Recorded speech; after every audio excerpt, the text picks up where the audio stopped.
৭৫ বছর ধরে একটি আলমারিতে রাখা ছিল ক্রিকেটের এক অমূল্য ইতিহাস।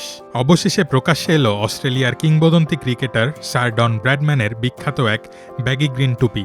ঘটনা ১৯৪৭ সালের। ভারত যখন প্রথমবার অস্ট্রেলিয়া সফরে যায়, তখন ভারতীয় ক্রিকেটার এস.ডব্লিউ. সোহনিকে নিজের এই টেস্ট টুপিটি উপহার দিয়েছিলেন ব্র্যাডম্যান। সোহনির পরিবার ৩ প্রজন্ম ধরে অত্যন্ত গোপনে আগলে রেখেছিল এই মূল্যবান টুপি। অবাক করা বিষয় হলো, এই টুপির ভেতর ব্র্যাডম্যান ও সোহনি উভয়ের নামই খোদাই করা আছে। অস্ট্রেলিয়ার লয়েডস অকশন এটি নিলামে তুলেছে।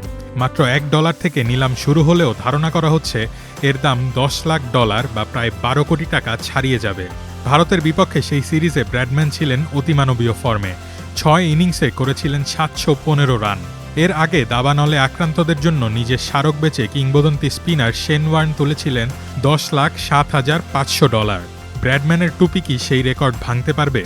সেটা সময় বলে দেবে।